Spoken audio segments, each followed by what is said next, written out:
त्रिभुवन के स्वामी ब्रह्मा विष्णु महेश धर्म सहित प्रकट हो गए। रंतिदेव जी लड़खड़ाते हुए उठे, चरणों में गिरे। भगवान ने कहा आखिरी परीक्षा तुम्हारी, तुम इतने 48 दिन के भूखे फिर भी अपने लिए नहीं रखा और पानी तक कुत्ते को दे दिया। तुमने मुझे खरीद लिया भगवान, ये है निष्ठा, तुमने मुझे खरीद लिया, तुम जो चाहो प्राप्त कर सकते हो। प्रसंग चल रहा है, दुष्यंत पुत्र महाराज भरत चक्रवर्ती सम्राट पद पर विराजमान हुए और बहुत सी यज्ञ की 133 अश्वमेध यज्ञ। जब उनके पुत्र उनके सामने आए, छोटे छोटे थे, तो उन्होंने देखा और अपनी पत्नियों से कहा मेरी वीरता और शूरता मेरी योग्यता के अधिकारी नहीं है, मेरे योग्य नहीं। जब ये देखा गया कि अब महाराज चक्रवर्ती सम्राट भरत निसंतान है, तो देवताओं ने योग लगाया। बृहस्पति जी महाराज अपने भाई की पत्नी के उदर में गर्भ स्थापित किया, जिनका नाम ममता था। अब इतना तेजस्वी पुत्र प्रकट हुआ, बृहस्पति जी कह रहे कि मेरा पुत्र है और तथ्य जी कह रहे मेरा पुत्र है। तो माँ ही निर्णय कर सकती किसका पुत्र है। तो ममता जी से पूछा गया संकोच मत करो, बताओ किसका पुत्र है। तो उन्होंने बताया बृहस्पति भगवान। दोनों छोड़ के चले गए। मरुदगणों ने उनका पोषण किया। उनका नाम हुआ भरद्वाज, महान तपोनिधि परम पवित्र। भरद्वाज जी के मन्यु और मन्यु के 5 पुत्र हुए, बृहच्छत्र, जय, महावीर, नर और गर्ग। नर का पुत्र संस्कृति, संस्कृति के 2 पुत्र हुए, गुरु और रंतिदेव। परम पवित्र त्रिभुवन को पावन करने की सामर्थ्य रखने वाले महाराज रंतिदेव। रंतिदेव जी निरंतर भगवान में स्थित रहते और कोई भी आ जाए कुछ भी मांग ले, जो है उनके पास सब कुछ दे देते थे। निरंतर भगवान में भजन, कोई उद्योग ना करना और मांगने वालों को कभी विमुख न जाने देना। धीरे धीरे चक्रवर्ती सम्राट का वैभव क्षीण होता गया। ऐसी स्थिति आ गई कि खाने को नहीं रह गया। उद्योग रहित, निरंतर भजन में स्थित और जो आ जाए मांगे सो दे दे। महाराज रंतिदेव बहुत बड़े दानियों में सर्वश्रेष्ठ, भगवत भक्तों में महान। यहाँ तक कि कई कई दिन भोजन मिलना दुश्वार हो गया। चक्रवर्ती सम्राट रंतिदेव जी पूरा कुटुंब 48 दिन तक बिना भोजन के जीवित रहा। मांगना है नहीं, क्योंकि स्वयं राजा था। मांगने वाला है, वापस जाना नहीं। स्थिति आ गई, उद्योग कुछ करना नहीं, निरंतर भजन में डूबना। 48 दिन तक पूरा परिवार 48 दिन पानी भी नहीं पिया। 49वें दिन प्रातः काल भगवत प्रेरणा से कुछ घी, खीर, हलवा, जल उपस्थित हुआ। 48 दिन के भूखे तो परिवार के लोग देखते ही एकदम, परंतु जो ही वो भोजन का भोग लगा रहे थे, भगवान अतिथि रूप में आ गए। ब्रह्म ऋषि रंतिदेव ने रोक दिया, परिवार बिल्कुल छूना मत, अतिथि भगवान आए। बैठ करके काफी मात्रा में हलवा और जो जो था सब खा के, जल ठंडा पी के, अभी वो जो बचे हुए कुछ कण थे उनको बांट करके प्राण पोषण के लिए पाना ही चाहते थे कि एक दूसरा अतिथि आ गया दरिद्र रूप में, महाराज रंतिदेव। रंतिदेव भगवान के स्मरण किए और वह जो बचा हुआ है दे दो। बचे हुए को अन्न में वो जो अतिथि रूप में आए हुए भगवान थे वो पाले। सोचा कि जो कण गिरे होंगे उनको जबान में रख देंगे, प्रसाद हो जाएगा तो कुछ तो प्राण का। इतने में कुत्ता आ गया, उसने कहा महाराज छूना मत, हमको चाट लेने दो, मैं बहुत दिनों का भूखा हूँ। रंतिदेव ने वो भी। इसके बाद भगवान का स्मरण किया और जो जल बचा था परिवार को जल दिया पीने को, खुद जल भी नहीं पिया। जल ही पीने के लिए आए, बांट करके तैयार हुए थे परिवार के जन की चांडाल आ गया, महाराज मैं बहुत प्यासा हूँ, पी ली। रंतिदेव जी ने जब जल पिलाया और वो चला गया, वो आंसुओं से पुलकित होकर भगवान से कहा ना कामये हम गतिमीश्वरात परामष्ट सिद्धिर्युक्ताम पुनर्भवम वा आरतिम प्रपद्ये खिल देह भाजा मंता स्थितो ये न भवन्ति दुखा। प्रभो मैं आपसे कुछ नहीं चाहता, ना आठों सिद्धियां चाहता हूँ, न परम पद चाहता हूँ, न अपना कल्याण चाहता हूँ। मुझको एक सामर्थ्य दे दो, मेरे विश्व में कोई दुखी न रहे, सबका दुख मेरे ऊपर आ जाए। कोई भूखा न रहे, कोई प्यासा न रहे, कोई दुखी न रहे, सबका दुख मेरे ऊपर आ जाए और सब सुखी हो जाए। महाराज रंतिदेव जी, ये भगवान की भक्त की महिमा। मेरे को इतनी सामर्थ्य दो कि पूरे विश्व ब्रह्मांड का दुख मैं सह सकूं, मैं स्वयं भोगूं और कोई भी दुखी न रह जाए। ये प्राणी दीन हो रहा है, कोई जल पीना चाहता है, कोई भोजन के लिए तड़प रहा है, किसी की शरीर की पीड़ा, कोई रोग से ग्रसित है, कोई शोक से, कोई मोह से। मैं नहीं सुखी होना चाहता, हे भगवान सबका दुख मुझे दे दो, सब सुखी हो जाए। क्या हृदय भक्का। रंतिदेव जी ने भगवान भगवान से जे ही प्रार्थना की तो कुत्ता, चांडाल, भूखा अतिथि और ब्रह्म ऋषि, वो कोई और नहीं थे, स्वयं भगवान ब्रह्मा, शंकर, हरि, धर्म, स्वयं मूर्तिमान त्रिभुवन के स्वामी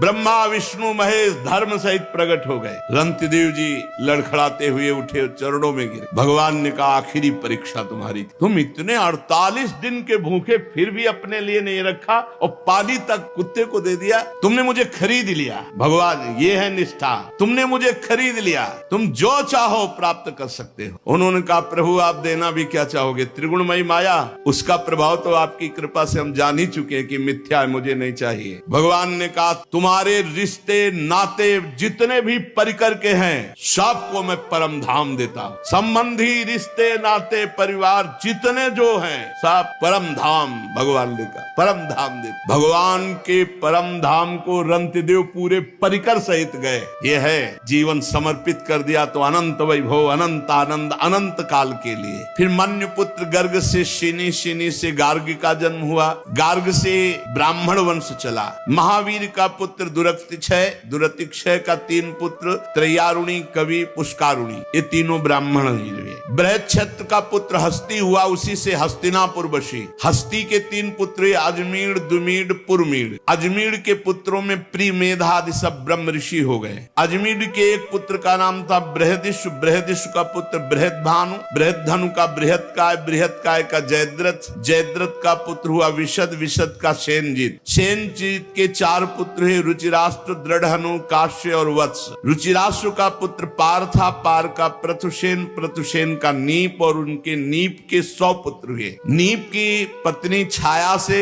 शुक की कन्या कृति से विवाह हुआ, उसी से ब्रह्मदत्त नामक पुत्र हुआ। ये ब्रह्मदत्त बड़ा महायोगी था। उसने अपनी पत्नी के गर्भ से विश्वक्सेन नामक पुत्र उत्पन्न किए। विश्वक्सेन ने जैगी शब्द के उपदेश से योग शास्त्र की रचना की। विश्वसेन का पुत्र उदक्षवान, उदक्षवान का भल्लाद और ये सब बृहदिश के वंशज हुए। द्रुमीड का पुत्र यवीनर, यवीनर का कृतिमान, कृतिमान का सत्यधृत, सत्यधृत का दृढ़नेम, दृढ़नेम का पुत्र सुपार्श, ये सब भगवद वंश के हैं। सुपार्श सुमति, सुमति से सन्निवान, इन्हीं से 6 ऋचाएं संहिताएं प्रकट की हिरण्यनाभ योग विद्या के द्वारा। धर्म्यासु के पुत्र मुदगल से यमज संतान हुई, जिनका नाम दिवोदास और कन्या का नाम अहिल्या। अहिल्या का विवाह महर्षि गौतम ऋषि से हुआ। बहुत ही सुंदर त्रिभुवन सुंदरी अहिल्या जी थी, इसीलिए देवराज इंद्र आकर्षित हो गया था और वो गौतम ऋषि की पत्नी अहिल्या पर गंदी दृष्टि रख। देवराज इंद्र होकर, बोलो त्रिभुवन पति होकर, एक महात्मा की पत्नी अवसर ढूंढता रहा। तो प्रातः कालीन ब्रह्म मुहूर्त में गौतम ऋषि स्नान करने जाते थे, इसको यही अवसर मिला। तो ब्रह्म मुहूर्त नहीं था, उसने अपनी माया से उस समय मुर्गा बोलते वही प्रातः कालीन माना जाता था, घड़ी आदि तो थी नहीं। तो 2 बजे के पहले ही आवाज हुई। गौतम ऋषि को लगा तो कि आज बहुत जल्दी, पर उनको लगा कि शायद ध्यान में कमंडल उठाया, स्नान के ले गए। इतने में गौतम ऋषि का रूप धारण करके अहिल्या के पास गए। अहिल्या जी जब तक समझती तब तक गौतम ऋषि जब वहां नदी के किनारे गए तो धाराजू ने आज्ञा करी कि ये ब्रह्म मुहूर्त नहीं, मुझे मत स्पर्श करना, नहीं आपको दोष लगेगा। 4 बजे ही धाराजी में स्नान करना चाहिए।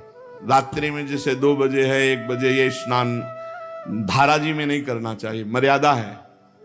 देखो ना, नंद बाबा गए थे तो वरुण के पार्षद ले गए थे। अब जब गौतम ऋषि वापस लौटे, उनको कुछ गड़बड़ लगा कि मेरे साथ माया के द्वारा कोई छल हुआ। इतना कौन सामर्थ्यशाली है कि मेरे को माया से वशीभूत कर ले? तो गए तो देवराज इंद्र गौतम ऋषि के रूप में अहिल्या के साथ। तो उनका कौन है तू धूर्त, जो मेरा रूप धारण किए? अब भयभीत होकर इसे अपने असली रूप में आना पड़ा, देवराज इंद्र के रूप में। कहा अच्छा, त्रिभुवन पति होकर, सर्व पूज्य होकर तू इतना निंदनीय कार्य करेगा? भग बहुत प्रिय है ना तुझे, जा 1000 भग का श्राप देता हूं, पूरे शरीर में तेरे भग हो जाए। मूत्र द्वार को भग कहते हैं। जा पूरे शरीर में 1000 भग हो जाए। अब 1000 भग हो जाए जिसके शरीर में, अब उसकी क्या दशा होगी? देवराज इंद्र है, घृणित कार्य का ऐसा दंड। चरणों में गिर पर रोने लगा। महात्मा गौतम जी के चरणों में गिर गया, रोने लगा, महाराज क्षमा करो और उद्धार करो मेरा, मैं कैसे सिंहासन पर बैठूंगा? तो बोले तब तक भोगना पड़ेगा जब तक रघुवंश में रामचंद्र जी का प्रादुर्भाव नहीं होता, तब तक भोग। और जब राम जी प्रकट होंगे, उनके दर्शन करने के लिए जाएगा, तो यही भग हजार नेत्रों में परिणित हो जाएंगे। शास्त्र नेत्रधारी भगवान इंद्र कहे गए। अहिल्या जी से कहा तुझे इतना ज्ञान नहीं कि तेरा पति का स्पर्श और अन्य का स्पर्श का कोई भेद नहीं। वो पति का रूप तो धारण कर सकता, लेकिन स्पर्श पत्थर की तरह पड़ी रही, तुझे ज्ञान नहीं रहा। जा, मैं तुझे शाप देता हूं कि तू पाषाण बन जा। तो उनका महाराज माना मेरी गलती, लेकिन आपका रूप था, बहुत विनय की। तो उनका जब भगवान श्री राम वनवास में आएंगे और तुम्हारा स्पर्श चरणों से करेंगे, तब तुम अपने स्वरूप को प्राप्त हो जाओगी। तो गौतम ऋषि के पुत्र हुए शतानंद जी, जो जनक जी के कुल गुरु पद पर विराजमान। शतानंद जी का पुत्र सत्यधृति, जो धनुर्विद्या में अत्यंत निपुण। सत्यधृति के पुत्र थे शरद्वान, ये महान धनुर्विद्या शरद्वान जी। एक दिन उर्वशी जी जा रही थी और शरद्वान जी ने देखा, तो देखते ही उनका ब्रह्मचर्य नष्ट हो गया। इतनी सुंदर उर्वशी जी।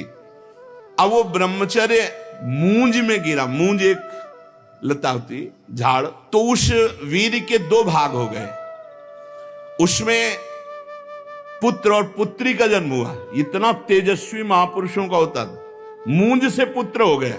जो पुत्र हुए वो कृपाचार्य और जो पुत्री हुई वो कृपी। महाराज शांतनु एक दिन शिकार खेलने जा रहे थे, तो वहां रोने की आवाज आई, तो देखा तो उन दोनों को दयावश उठा लिया। जो कृपाचार्य थे वो सदैव आचार्य पद पर विराजमान रहे, और जो कन्या थी वो द्रोणाचार्य जी की पत्नी बनी।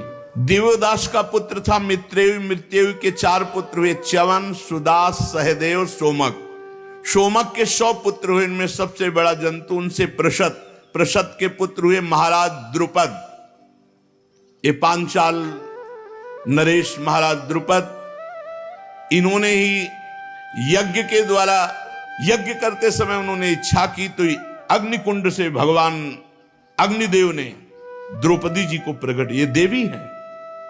और धृष्टद्युम्न पैदा हुआ, जो कवच कुंडल सहित, अस्त्र शस्त्र सहित द्रोणाचार्य का गला काटने में समर्थ। धृष्टद्युम्न का धर्म्याश्व और नरपति, ये सब पांचाल कहलाए। अजमेर का पुत्र ऋक्ष और उसके पुत्र शंबरण। शंबरण का विवाह सूर्य की कन्या तप्ती से हुआ। उन्हीं के गर्भ से कुरुक्षेत्र के स्वामी कुरु का जन्म हुआ। कुरु के 4 पुत्र हुए, परीक्षित, सुधन्वा, जन्नु, निषधाश्व। सुधन्वा से सुहोत्र, सुहोत्र से च्यवन, च्यवन से कृति, कृति से उपरिचर वसु और उपरिचर वसु से बृहद्दत्त। ये उपरिचर वसु बड़े ही महान भागवत थे। ये अपने तपोबल से ब्रह्मलोक प्राप्त किया और ब्रह्मलोक में बैठे हुए थे। वहां देवी गंगा पधारी।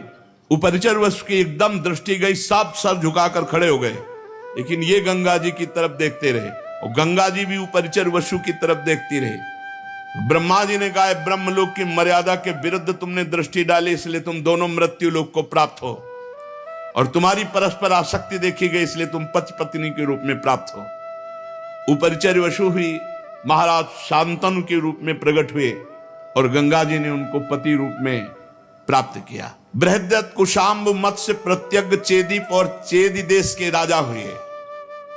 बृहद्दत्त का पुत्र कुशाग्र, कुशाग्र का ऋषभ, ऋषभ का सत्यहित, सत्यहित का पुष्पवान, पुष्पवान के जहु नामक पुत्र हुआ। और बृहद्रथ की एक पत्नी से 1 टुकड़ा और दूसरी पत्नी से 2 टुकड़ा ऐसे प्रकट हुए। अब बृहद्रथ ने देखा कि तो अलग अलग टुकड़े 2 रानियों से बेकार, तो किसी वृक्ष के नीचे गड़वा दिया। जरा नाम की एक राक्षसी घूम रही थी, उसको गंध आई मांस की, तो खाने के उद्देश्य से उसको वहीं 2 अलग अलग टुकड़े थे ऐसे उठाया और बहुत प्रसन्न होगा, जियो जियो जियो जियो। वो जी गया और रोने लगा। तो उसने सोचा कि जिंदा क्या खाना, ये बालक अगर हमारे महाराज बृहदस्यु को प्राप्त हो तो बड़ी राक्षसी चमत्कारिणी थी, वो गई और कहा महाराज की जय हो, हमें 2 टुकड़े मिले, उनको जोड़ा तो पुत्र बन गया। बोले मेरे ही रानी के टुकड़े थे, मैंने ही गड़वाए थे, वो तो मेरा ही पुत्र है। तो जरा राक्षसी के द्वारा जोड़ने के कारण उसका नाम जरासंध हुआ। इसीलिए भीम खूब पटकते रहे लेकिन मरा नहीं। भगवान ने जब ऐसे फड़वा करके उल्टा फेंकवाया तभी जरासंध का सहदेव, सहदेव का सोमपि, सोमपि का श्रुतश्रवा, कुरु के ज्येष्ठ पुत्र कोई संतान उनके नहीं हुई। जन्नू का पुत्र सुरत, सुरत का विदुरत, विदुरत का सार्वभौम, सार्वभौम का जयसेन, जयसेन का राधिका, राधिका का पुत्र अयुत, अयुत का क्रोधन, क्रोधन का देवातिथि, देवातिथि का ऋष्य, और ऋष्य का दिलीप, और दिलीप के महाराज प्रतीप, और प्रतीप के 3 पुत्र हुए देवापि, शांतनु, बाल्यहिक। देवापि तो अवधूत महापुरुष थे। जेवी राजपाट का वैभव देखा, उनका ऐसा मायाकृत है, और एकांतवास करते हुए निरंतर भगवान का स्मरण करके परम पद को प्राप्त हुए। राज्य पद पर महाराज शांतनु विराजमान हुए। ये महा पराक्रमी, महान तेजस्वी, छू ले तो बूढ़े से जवान हो जाए, छू दे तो बूढ़ा जवान हो जाए। यम यम कराभ्याम स्पृशति जीर्णम यौवन में तिस। उनके राज्य में कोई बूढ़ा नहीं रहता था, बूढ़ा जा रहा, छू दिया, जवान हो गया। महाराज शांत, अरे गंगा जी के पति बने कोई ऐसे खिलवाड़, ऐसे वैसे महापुरुष तो कोई कितना भी अशांत हो, छू ले तो शांति, इसीलिए उनका नाम शांतन। दवा की जरूरत ही नहीं है। करामात का चमत्कार रूप शांतनु महाराज। एक बार शांतनु जी के राज्य में 12 वर्ष तक इंद्र ने वर्षा नहीं की, तो ब्राह्मणों ने शांतनु से कहा कि तुमने एक क्रम तोड़ा है, तुम्हारे बड़े भाई देवापि हैं और उनका विवाह नहीं हुआ, उन्होंने राजपद स्वीकार नहीं किया, और तुमने विवाह कर लिया और राजपद स्वीकार किया, उनकी आज्ञा तो हुई नहीं। अब उनकी आज्ञा क्या, वो तो विरक्त महापुरुष। तो कहा तुम परिवेत्ता हो, इसलिए तुम्हारे राज्य में वर्षा नहीं होगी, 12 वर्ष तक वर्षा नहीं होगी। महाराज शांतनु वन में खोज की, और देवापि जब मिले तो उनसे अनुरोध किया। शांतनु के मंत्री अस्मरात ने पहले उन ब्राह्मणों को भेज दिया था सूचना देके कि शांतनु आ रहे हैं, प्रार्थना करेंगे राज्य के लिए, आपका क्या विचार है।